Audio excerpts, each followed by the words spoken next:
चमाला घाटी चित्तूर जिले के उत्तर पूर्वी सिरे का हिस्सा है जो मद्रास प्रेसिडेंसी में आता है, जहां ये उत्तर में कडप्पा जिले से जुड़ता है। ये तुलनात्मक रूप से एक छोटी घाटी है। इसका मुख्य भाग उत्तर की ओर लगभग 7 मील बाय 5 मील में फैला हुआ है। घाटी आगे जाके वाई अक्षर की शेप में बन जाती है और नॉर्थ वेस्ट से नॉर्थ ईस्ट तक चलती है। प्रत्येक शाखा मुख्य घाटी की तुलना में संकरी और लगभग 4 मील लंबी है। दोनों शाखाएं एक विशाल ढाल की चट्टानी चट्टानों के नीचे समाप्त होती हैं, जो कडप्पा की दक्षिणी सीमा बनाती हैं। एक खूबसूरत जलधारा, जिसे कल्याणी नदी कहा जाता है, उत्तर पूर्वी घाटी में बहती है, जिसके 2 सौत्र ढलान के ठीक नीचे गुंडलपेंटा और उम्बल मेरू नामक शानदार जंगलों में हैं, जहां ट्रांसलूसेंट बर्फ के ठंडे पानी के पूल हमेशा पाए जाते हैं, यहां तक कि गर्मियों के सबसे गर्म दिनों में भी। कल्याणी नदी फिर मुख्य घाटी से होकर दक्षिण की ओर बहती है और अंत में नागापटला गांव में एक खेती वाले क्षेत्र में प्रवेश करती है, जहां एक प्राचीन झील है, जिस पर चंद्रागिरी के राजाओं और बाद में टीपू सुल्तान ने एक बांध बनाने का प्रयास किया था, ताकि गर्मी के बेहद गर्म महीनों में सूखे ग्रामीण इलाकों को पानी पिलाया जा सके। झील के दक्षिणी किनारे पर प्राचीन जल सेतु की सीमा पर वन विभाग द्वारा घास से एक भारी छप्पर वाला लेकिन आरामदायक वन बंगला बनाया गया है। यहां से अरेपाली रंगमपेट गांव लगभग 1.5 मील की दूरी पर स्थित है और लगभग हाल ही में उत्पन्न हुआ था। चमाला घाटी पूरी तरह से जंगलों से भरी पड़ी है और ब्रिटिश शासन के दिनों में यह एक गेम रिजर्व था। अंग्रेज यहां जानवरों का शिकार करते थे। पश्चिम की ओर बखरापेट वनखंड है और पूर्व की ओर तिरुपति वन श्रृंखला है, जो पूरे भारत में प्रसिद्ध तिरुपति के महान तीर्थ स्थलों में समाप्त होती है। दक्षिण की ओर चंद्रगिरी का प्राचीन शहर है, जिसका सदियों पुराना किला अपने पूर्व राजाओं की महिमा के प्रति एक श्रद्धांजलि है। एक metre gauge railway line Tirupati और रेनीगुंटा के रास्ते में चंद्रगिरी के करीब से गुजरती है, जहां यह मद्रास से बॉम्बे तक एक ब्रॉडगेज लाइन से जुड़ती है। चंद्रगिरी रेलवे स्टेशन से रंगमपेट तक लगभग 3.5 मील तक एक नैरो कार्ट रोड जाती है। फिर यह नागापटला की ओर 1.5 मील तक जाती है, उत्तर की ओर मुड़ती है, जहां से यह आगे बढ़ती है और चमाला घाटी में 7 मील के लिए वन विभाग की सड़क बन जाती है, जब तक कि ये पुलिबोनू नामक स्थान तक नहीं पहुंच जाती है, जिसका अर्थ है टाइगर्स केज यानी बाघ का पिंजरा, जहां यह अचानक समाप्त हो जाती है। वन विभाग द्वारा इस स्थान पर 2 समतल सीमेंटेड शिविर स्थल के साथ पीने के पानी की निरंतर आपूर्ति प्रदान करने के लिए एक कुआं भी बनाया गया है। घाटी और उसकी शाखाएं सुंदर हैं और 18 साल पहले जब मैंने पहली बार उनका दौरा किया था, तो वे शिकार करने के लिए स्वर्ग जैसी थी। चीतलों के बड़े बड़े झुंड मुख्य घाटी में घूमते थे और कुछ हिरणों के एंटलर्स ऐसे थे जिन्हें मैंने साउथ इंडिया में कहीं नहीं देखे थे।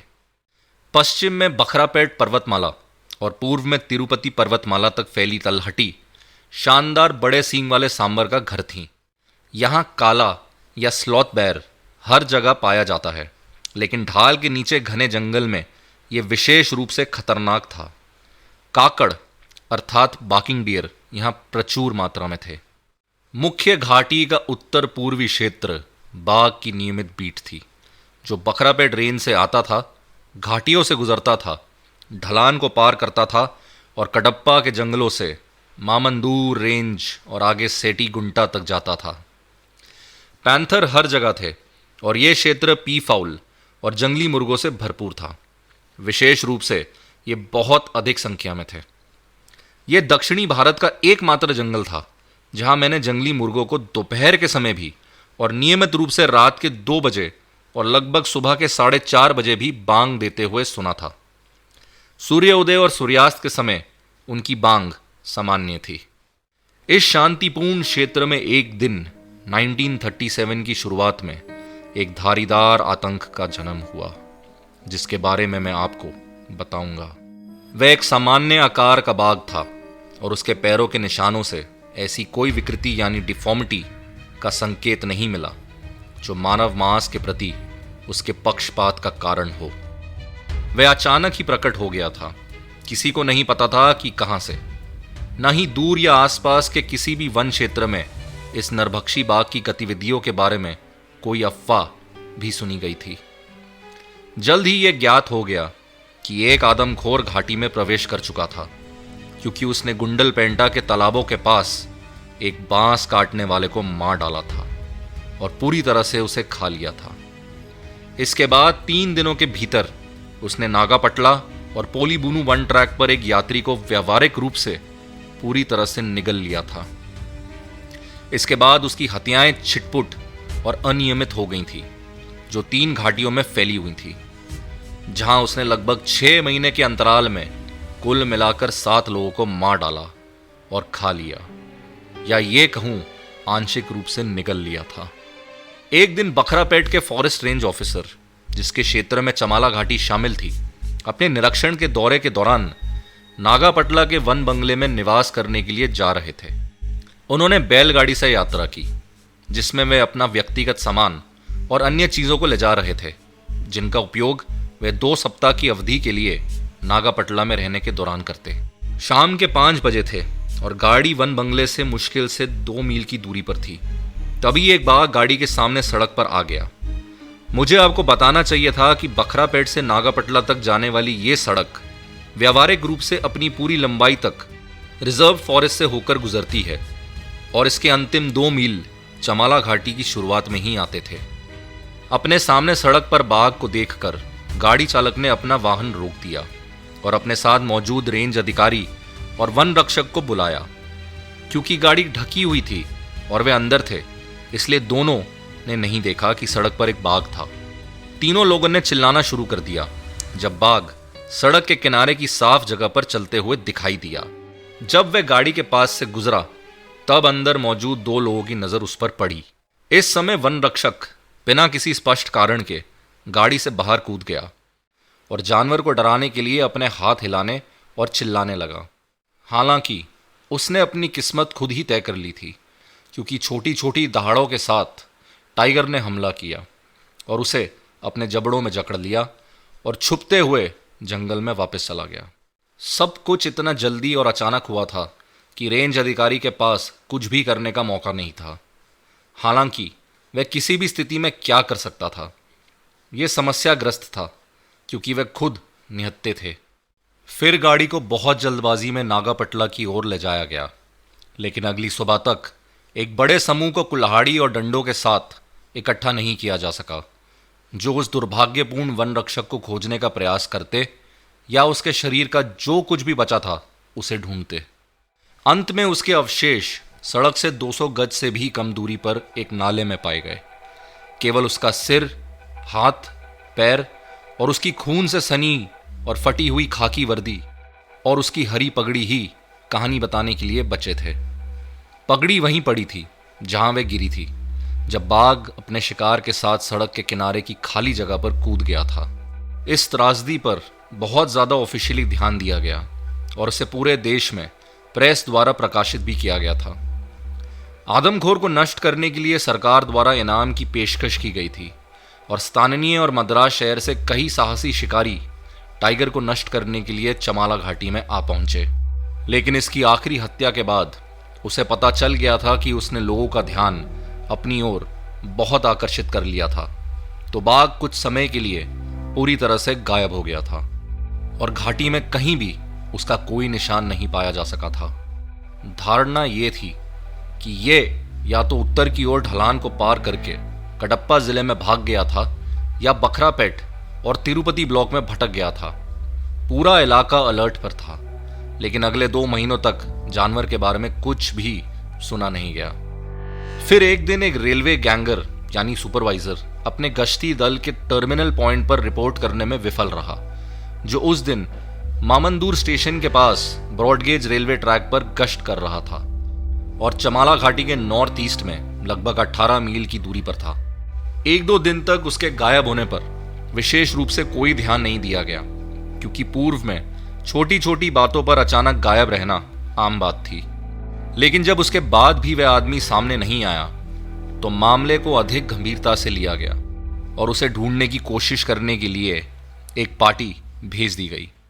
रेलवे लाइन के किनारे चलते हुए लापता व्यक्ति का पहला सुराग वह बड़ा हथौड़ा था जिसका वह उपयोग कर रहा था, जो ट्रैक के किनारे पड़ा हुआ पाया गया था। गैंगर्स को ऐसे हथौड़ों के साथ जारी किया जाता है ताकि वे पटरियों के बीच में लकड़ी के स्लैब्स को रखकर उन्हें कीलों से ठोक सके। धूप से तपी धरती पर किसी भी संघर्ष का कोई निशान स्पष्ट नहीं था, लेकिन कुछ दूरी पर खून की कुछ बूंदें थीं। इस निशान के बाद पार्टी को लापता गैंगर द्वारा पहनी गई एक अजीब चपली यानी चप्पल मिली। साथ में खून के निशान भी थे जो झाड़ियों की पत्तियों पर लगे हुए थे। थोड़ा आगे बढ़ने पर वे सूखी नरम रेत की एक पट्टी पार कर गए, जिसे पार करते हुए उन्हें बाघ के पगचिन्ह स्पष्ट रूप से मिले। इससे यह साबित हो गया कि लापता व्यक्ति को बाघ ले गया था। चमाला घाटी के आदमखोर की प्रसिद्धि पिछले महीनों में दूर दूर तक फैल गई थी और स्वाभाविक रूप से यह निष्कर्ष निकाला गया कि इस त्रासदी के लिए यही जानवर जिम्मेदार था। इस गैंगर के अवशेष कभी नहीं प्राप्त हुए थे। इसके बाद अगले महीनों के दौरान 2 और हत्याएं हुई। पहली मामंदूर से उत्तर पश्चिम में सेटीगुंटा में और दूसरी उम्बल मेरू में, जो जैसा कि आपको याद होगा चमाला घाटी में प्रवेश करने से पहले कल्याणी नदी के जुड़ाव स्रोतों में से एक था। इस समय मैं मद्रास की व्यापारिक यात्रा पर था और मुझे सेलम जिले में स्थानीय शिकारियों की गतिविधियों के खिलाफ मेरे द्वारा पहले दर्ज की गई एक शिकायत के संबंध में मुख्य वन संरक्षक यानी चीफ कंजर्वेटर ऑफ फॉरेस्ट से मिलने का अवसर मिला। मुख्य संरक्षक से बात करते समय उन्होंने बाघ की गतिविधियों का उल्लेख किया, जिसके बारे में मैंने प्रेस में काफ़ी कुछ पढ़ा था, और मुझे सुझाव दिया कि मैं इस टाइगर को मारने का प्रयास करूं। सौभाग्य से मैंने पिछले वर्ष के दौरान अपनी प्रिविलेज लीव्स नहीं ली थी, इसलिए मैंने उनमें से एक को इस तरह के प्रयास में खर्च करने का फैसला किया। बैंगलोर लौटकर मैंने अगले कुछ दिन इस काम के लिए सभी आवश्यक चीज़ें जुटाने में बिताए और 10 दिन बाद मैं नागापटला वन बंगले में था, जिसे मैंने चमाला के आदमखोर से निपटने के लिए अपना मुख्यालय यानी अपना हेडक्वार्टर बनाया था। सबसे पहले करने वाली बात यह थी कि लोकल लोगों से बात की जाए और जानवर के बारे में जानकारी प्राप्त की जाए। फिर चमाला घाटी में उन स्थानों का दौरा किया जाए जहां हत्याएं हुई थीं और एक सीक्वेंस बनाने का प्रयास किया जाए जिससे पता लगाया जा सके कि टाइगर किस तरह से लोगों को मार रहा था और कहां कहां गश्त कर रहा था। ऐसा करने में मैं पूरी तरह असफल रहा। यह स्पष्ट हो गया कि यह विशेष जानवर एक ट्रांजिएंट टाइगर था जिसने कुछ समय के लिए घाटी का दौरा किया और जहां भी उसे अवसर मिला उसने एक मानव शिकार को हासिल किया और फिर मामंदूर की दिशा में या कडप्पा जिले में ढलान पर चढ़ गया। किसी कठिनाई के बिना मैंने 4 युवा भैंसें खरीदी जिन्हें मैं बेट के तौर पे इस्तेमाल करना चाहता था। इन्हें मैंने व्यापक रूप से अलग अलग पॉइंट्स पर बांधा था। एक को गुंडेल पेंटा में, दूसरे को उम्बल मेरू में, तीसरे को नरसिम्हा चेरुवू नामक जलाशय पर जो नागापटला और पोलीबुनु वन मार्ग के करीब है, और आखिरी को रागीमन कोनार नामक एक चट्टानी धारा पर जो कल्याणी नदी की एक सहायक नदी है, वहां बांधा। दूसरे दिन नारासिम्हा चेरुवू में बंधी गई भैंस को मारा गया था, लेकिन जान से पता चला कि ये एक बड़े तेंदु यानी तेंदुए ने मारा था, ना कि किसी बाघ ने, जैसा कि मुझे उम्मीद थी। क्योंकि भैंसें खरीदना महंगा पड़ रहा था और मैं इन्हें पैंथर्स के हाथों गंवा नहीं सकता था, इसलिए मैं वाटरहोल के पास इस जानवर की तलाश में बैठ गया और शाम को 6:45 बजे तक मैंने उसे शूट कर दिया, जबकि अभी भी दिन का उजाला था जब वे किल पे वापस लौटा था। फिर मैंने उस भैंस को बदलने के लिए जिसे तेंदुए ने मार डाला था उसकी जगह एक और भैंस खरीदी और उसे नारासिम्हा चेरुवू में उसी स्थान पर बांध दिया। बाघ से मेरी अचानक मिलने की उम्मीद में हर सुबह और शाम को जंगल में सभी दिशाओं में लंबी सैर को छोड़कर अगला सप्ताह मैंने वन बंगले में आलस में बिताया। 9वें दिन की सुबह जब मैं अपने स्टड बैकर में पोलीबुनु की दिशा में जल्दी गाड़ी चला रहा था, जहां से मैं जंगलों के माध्यम से एक और सैर शुरू करने का इरादा रख रहा था, तभी मुझे एक बाघ के पग चिन्ह मिले जो 6th माइलस्टोन से जुड़ती सड़क पर शामिल हो गए थे और जो पोलीबुनु से आगे तक चले थे। ये पग मार्क्स कहीं कहीं सड़क के किनारे रेत में बहुत साफ तरीके से दिखाई दे रहे थे और मैं उन्हें जांचने में सक्षम रहा। ये एक मेल टाइगर के थे जो एवरेज साइज का था, लेकिन मैं ये नहीं कह सकता था कि ये पग मार्क्स नरभक्षी के थे या नहीं, क्योंकि अब तक आदमखोर के पैरों के निशानों के बारे में कोई पक्की जानकारी मुझे नहीं मिली थी। इसलिए यह बताना असंभव था कि जिस जानवर ने ये ताज़ा निशान बनाए थे, क्या ये वही हत्यारा था जिसे मैं तलाश कर रहा था या सिर्फ एक भटकता हुआ बाघ था। अपनी कार को पोलीबुनु में छोड़कर मैं उत्तर पूर्वी घाटी की ओर चला। वन पथ को पार करते हुए कल्याणी नदी को मैंने फिर से पार किया, जहां मैंने देखा कि बाघ कुछ दूरी तक मुझसे पहले आ चुका था। मैंने उस दिन गुंडलपेंटा और उम्मल मेरू दोनों ही जगहों का दौरा किया, इस उम्मीद में कि मेरी किसी न किसी भैंस को मार दिया गया होगा, लेकिन उस दिन मैंने भैंसों को जीवित पाया जो घास के बड़े बड़े ढेरों को शांति से चबा रहे थे, जिन्हें मैंने उनके खाने के लिए वहां छोड़ा था। उस दोपहर के भोजन के बाद मैं वापस लौट आया और उस स्थान पर बाघ के पगचिन्हों का अनुसरण करने का प्रयास किया जहां मैंने उन्हें आखिरी बार देखा था। लेकिन मैं थोड़ा ही आगे जा पाया क्योंकि मेरे सामने भारी बांस की बेल्ट आ गई थी, जिसकी वजह से मैंने ट्रैक को खो दिया था। उस शाम काफ़ी देर हो चुकी थी जब मैं वापस पोलीबुनु की ओर मुड़ा। आधा मील आगे बढ़ने पर और अभी भी भारी बांस की बेल्ट के भीतर मुझे एक स्लॉथ बेयर मिला, जिसने असामान्य रूप से जल्द ही अपनी उपस्थिति पेश की, क्योंकि ये जीव रात होने से पहले तक भटकना शुरू नहीं करते हैं। वह एक बड़ी सफ़ेद दीमक की बाम्बी के सामने खड़ा था। उसकी नाक और उसके सिर का एक हिस्सा उसके द्वारा बनाए गए छेद के अंदर था और शक्तिशाली सांसों के साथ सफ़ेद चींटियों को अपने मुंह में खींच रहा था। वह एक बहुत ही काले बालों वाले आदमी की तरह लग रहा था।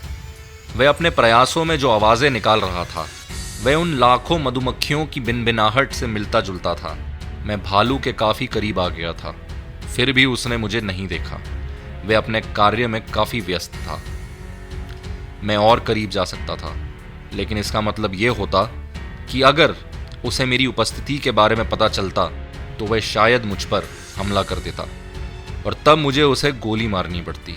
मैं ऐसा नहीं करना चाहता था क्योंकि व्यक्तिगत तौर पर मेरा भालुओं से कोई झगड़ा नहीं रहा था, और दूसरा कि मेरी गोली की आवाज़ से जंगल में हलचल मच जाती और बाघ को वहाँ से भागना पड़ सकता था।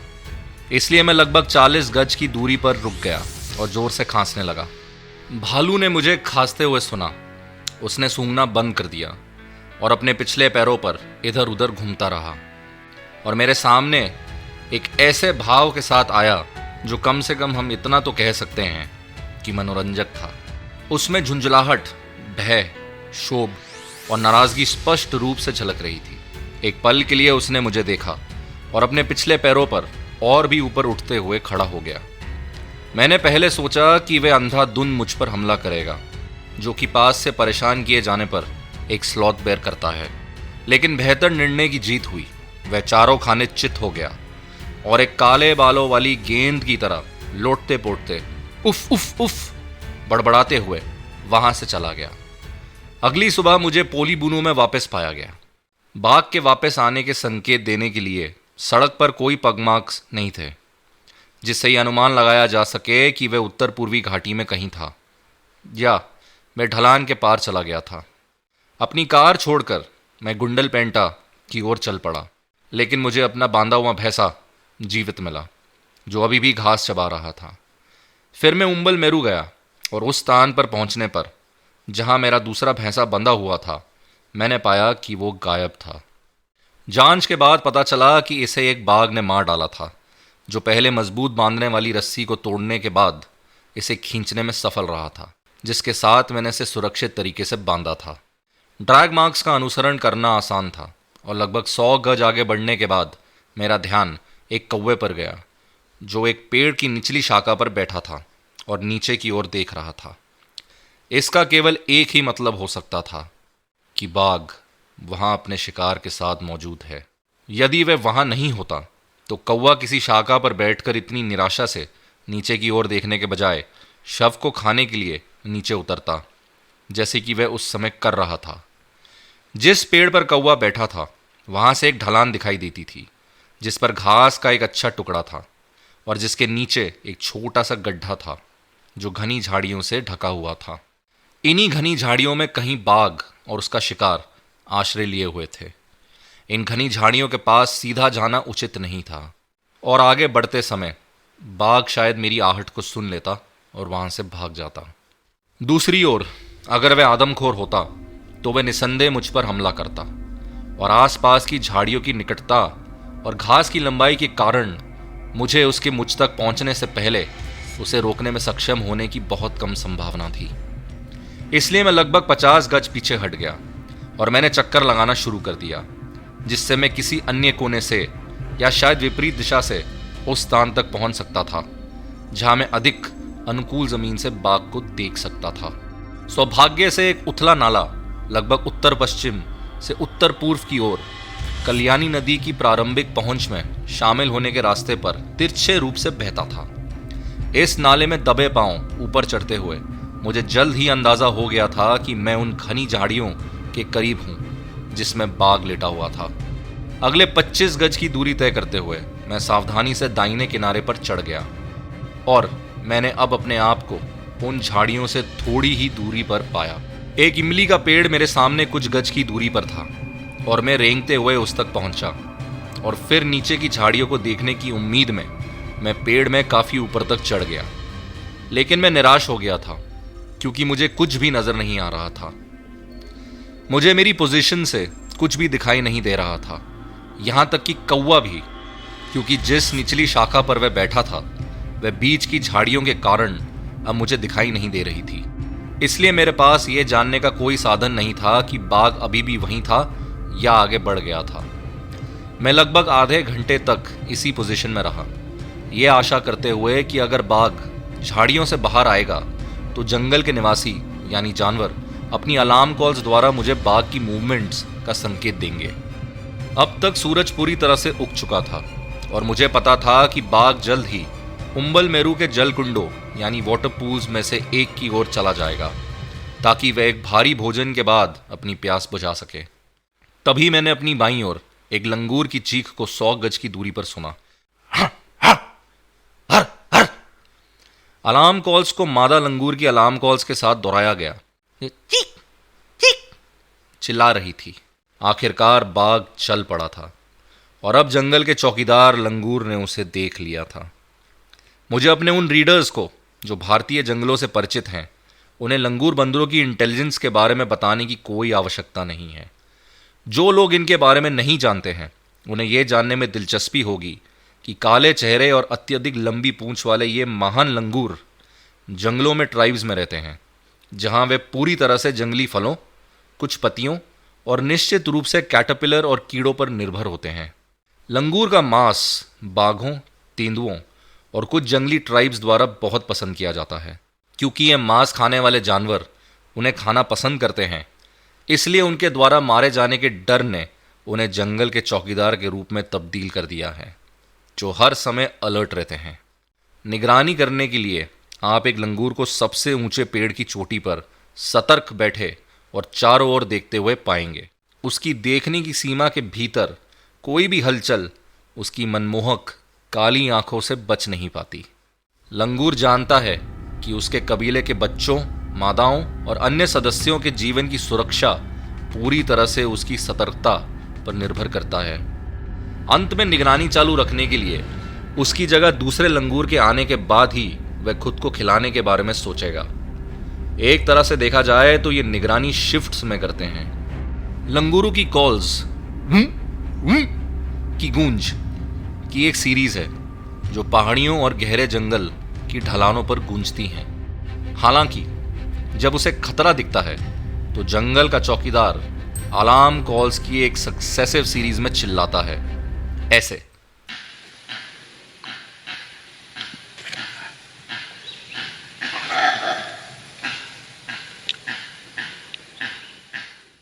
और फिर उसके झुंड के सभी सदस्य ऊंचे पेड़ों में सुरक्षा की तलाश करते हैं। पर अफसोस, चतुर लंगूरों की सारी इंटेलिजेंस के बावजूद बाघ और पैंथर ने भी इन बंदरों की चतुराई पर काबू पाने के लिए एक नई टेक्निक विकसित कर ली है, क्योंकि उन्हें भी खाना चाहिए। जब वे लंगूरों की अलार्म कॉल्स की आवाज को सुनते हैं तो बाघ और पैंथर, जो इनकी ट्राइब यानी जनजाति का पीछा कर रहे होते हैं, जान जाते हैं कि उन्हें देख लिया गया है और अब बंदर ऊंचे पेड़ों पर चले जाएंगे। इसलिए अब वे अपनी रणनीति बदलते हैं और उस पेड़ का पता लगाने के बाद, जिस पर कई वानर बैठे होते हैं, वे एक खून जमा देने वाली दहाड़ों की श्रृंखला के साथ उनकी ओर दौड़ते हैं और उस पेड़ पर चढ़ने की एक तरह से एक्टिंग करते हैं। सबसे ऊंची शाखाओं पर बैठे लंगूर अगर वहीं बैठे रहें तो काफी सुरक्षित रहेंगे, लेकिन भयानक गुर्राहटें और दहाड़ें जो चौड़े खुले जबड़ों के साथ उनकी ओर एक भयानक धारीदार या धब्बेदार रूप से आगे बढ़ती हैं, उन बेचारे जानवरों को बेचैन कर देती हैं और वे आसपास के पेड़ों तक पहुंचने की कोशिश में अपनी सुरक्षा के स्थानों से छलांग लगाते समय नीचे जमीन पर गिर जाते हैं और बाघ या तेंदुए का शिकार बन जाते हैं। मुझे लगता है कि मैं विषय से भटक गया हूं और मुझे अब उस पॉइंट पर वापस आ जाना चाहिए जब मुझे उस लंगूर की अलार्म कॉल्स सुनाई दी थी। पेड़ से नीचे उतरते हुए मैं अपनी राइफल के साथ उस स्थान की ओर आगे बढ़ा जहां से लंगूर अपनी चेतावनी दे रहा था, ये जानते हुए कि बाघ ने अच्छी तरह से खाना खा लिया है और वह इस अवसर पर बंदरों से छेड़छाड़ करने का प्रयास नहीं करेगा, और जिसे अब लंगूर ने पानी के एक कुंड के पास जाते हुए देखा था। मैं उस लंगूर की तरफ चल पड़ा। इस क्षेत्र में चुभने वाली घास और कंटीली झाड़ियां प्रचुर मात्रा में थीं, इसलिए मेरी प्रगति धीमी और कठिन दोनों हो गई थी। लगभग आधा फरलॉन्ग बहुत सावधानी से आगे बढ़ते हुए मेरी नज़र जंगली कपास यानी कॉटन के पेड़ की सबसे ऊंची शाखा पर बैठे उस लंगूर पर पड़ी और उसी क्षण उसने भी मुझे देखा। अब उसके देखने के लिए दो संभावित दुश्मन थे और मुझे पता था कि अगर मैं ध्यान से उस दिशा पर ध्यान दूं जहां लंगूर देख रहा था तो मैं बाघ के ठिकाने का अंदाजा लगा सकूंगा। मैं लंबी घास पर अपने घुटनों के बल बैठ गया और वहीं जम गया था। लंगूर चौकीदार ने कुछ सेकंड के लिए मेरी दिशा में देखा, फिर अपनी बाईं ओर देखा, फिर वापस मेरी ओर देखा और फिर वापस बाईं ओर देखा और अपनी अलार्म कॉल्स देता रहा। उसके ऐसा करने से मुझे पता चल गया कि वह मुझे और बाघ दोनों को देख रहा था और मुझे लगा कि बाघ मुझसे कम से कम 100 गज आगे था। मैं अपने पैरों पर खड़ा होते ही झुक गया और तेजी से मैं उस दिशा में आगे बढ़ा जिस दिशा में मुझे लगा कि बाघ था। उत्साहित लंगूर की चिंता बढ़ गई, जो अब समझ नहीं पा रहा था कि मैं उसकी जनजाति के खिलाफ हमला करना चाहता था या बाघ पर हमला करना चाहता था। अब उसकी अलार्म कॉल्स की गति और ध्वनि दोनों दुगनी हो गई थी, जिसने मुझे चिंतित करना शुरू कर दिया था, क्योंकि मुझे पता था कि बाघ भी लंगूर की कॉल्स को सुन रहा था जब वो मेरी दिशा में देख रहा था और समझ जाता कि लंगूर उसके अलावा किसी और खतरे को आते हुए भी देख रहा था, जो उसके और बंदर दोनों के लिए घातक साबित होता। और मैं सही था। मैंने 100 गज की दूरी तेजी से तय की और 25 गज और चलने के बाद मुझे लगा कि मैं बाघ के काफी नजदीक आ चुका था और अब मुझे बहुत ज्यादा सावधान रहना होगा। मैंने एक पल के लिए लंगूर की ओर देखा। वे मेरी ओर ध्यान से देख रहा था, इस तथ्य की पुष्टि करते हुए कि बाघ और मैं अब उसे एक साथ एक ही एरिया में दिखाई दे रहे थे। मैं फिर से बैठ गया और अपने आसपास की झाड़ियों को स्कैन करना शुरू कर दिया। उस समय मैंने अपनी बाईं ओर लगभग 30 गज की दूरी पर घास में एक हल्की सी हलचल देखी। एक बेहतर दृश्य पाने के लिए मैंने खुद को ऊपर उठाया और तभी टाइगर ने मुझे देख लिया।